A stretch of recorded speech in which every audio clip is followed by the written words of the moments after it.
because, you know, putting your foot in her back and just is wrong.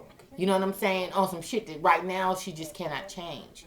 She's going through an emotional roller coaster. This baby is crying. You know, I got this going on. I got that. I got this raggedy ass nigga over here that's talking crazy. You adding more stress to her plate than why? I mean, if you love her like that, if you love her, why do that though? I mean, for real, partner? You know, because see, you know, what you're doing is wrong. It's very, very wrong. But you are amongst a lot of men, though, because a lot of men feel like all you got to do is back up from the table. All you got to do is go to the gym. All you got to do is do some sit-ups. All you got to do is do some walking. All you got to do is lift some weight. No, motherfucker, it don't happen like that, baby. It just doesn't. And more times than not, after a woman had a child, especially more than one, her stomach is just not going to bounce back. Let me give you an analogy. Let me give you a little visual, okay? Now, if you take a balloon, you fill it up with water, okay? It's going to expand. Or in your case, if you take a rubber, nigga, if you take a rubber, put it up under the water faucet, and you fill it up, it's going to expand. Am I correct? Okay, it's going to expand. Now, when you take the water out of that rubber, does it go back the same length?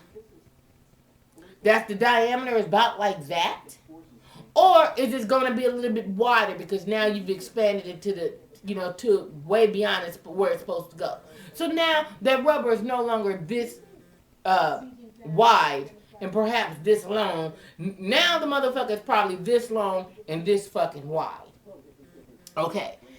Same thing applies when a woman has a child. When a woman has a child, her body is expanding in places that, you know, is being stretched beyond what it's usually being stretched to. And that's why you'll see a woman with stretch marks here on her breast. Women get stretch marks on their breast. Why? Because they didn't perhaps gain some weight, or they didn't have a child, their breast filled with milk. Their breasts expand to their normal size, that is not normally that size. And when it go down, being that the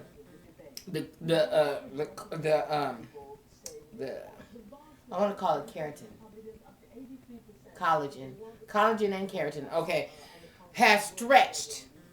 Okay, the melanin in the skin. Okay, anatomy 101. It's epidermis, dermis, subcutaneous tissue, muscle. Then there's internal organs. That's when you go beyond that, behind the muscle. But the epidermis and the dermis, the top layers of the skin, okay, if it's stretched, that's when you're going to have the striatus, you know, which is, other words, called stretch marks. It's been stretched because that rubber has had, you know, been stretched out. And so now what happened? The skin doesn't have time to adjust to that stretch. That's why your skin starts to itch. When a woman is pregnant, she's scratching at her stomach because it's being stretched, and the skin don't have time. It's not prepared for that adjustment. And so as it's stretching, it's itching and whatnot. Okay, it's itching up in here, it's itching on the thighs, itching on the booty, whatever the case. And so the striatus, the stretch marks will appear. There's no cure for stretch marks, people. Let's stop putting coconut butter. Let's stop with the mother's pride and all that other motherfucking shit. The only way you're going to get that shit off is if you cut it off. Pretty much. Now, you get a tummy tuck, you won't have no stretch mark. I have not one stretch mark on my belly. None. Why? Because I had a tummy tuck and the shit been cut away. Now, ask me about the back of my ass. Ask me about my sides and shit back here on the hump of the booty and all that. Ask me about that, because that shit is all tic-tac-toe. I'm on some leopard. I'm all that. Okay? So, you know, when you're going in and going hard on a woman about what she's looking like or whatever, you know, just step back for a minute and say, you know what? This woman has been through a lot. She done dealt with my bullshit through the thick and the thicker. And now she done brought this baby into our world that's half of mine. And I'm going to have the audacity to go in on her because she, you know, her stomach is this and that. I think I'm giving you too much airtime, partner. For real. I think I'm giving you just a little bit too much airtime because, I mean, and I appreciate you. I do.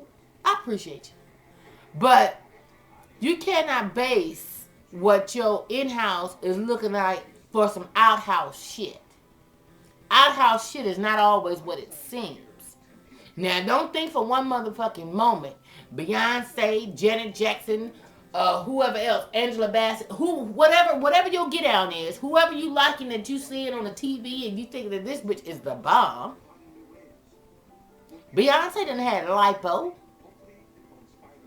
A whole bunch of bitches done had lipo. Lipo ain't shit, okay? Lipo is nothing. Lipo is like going and getting your teeth zoom whitened.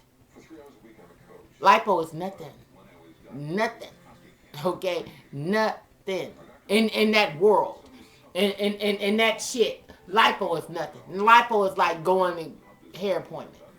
That's what lipo is. You know, for us that have done it and, you know, go out and get shit tucked and pulled and all that, lipo is nothing. So, for the record, you cannot do sit-ups and make your stomach a six-pack. Not until you get that fat off. And the fat off, the way a fat is going to come off of your stomach is through cardio. I don't give a fuck how many of these you do and all of that bullshit and all that. And it ain't going no goddamn where.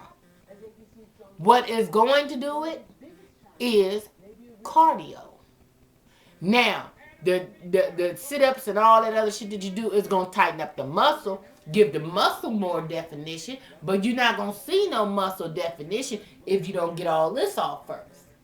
Okay?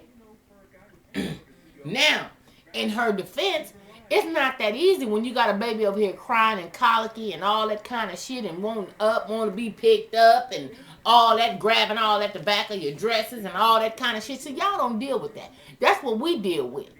You know, a baby in the bed that won't nee and all that kind of motherfucking shit. See, y'all don't want to deal with that. And then you let alone when the baby get to cutting up and crying so motherfucking much, go get him. Go see what's wrong with that child. Baby, get up, the baby crying and all that bullshit. You know what I'm saying? So see, though, you wrong for that. And I'm giving you too much airtime. I really am. I'm giving you too much airtime.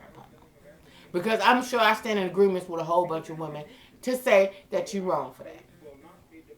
You're wrong for that. And on top of that, in her defense, have you gained a pound or two, nigga?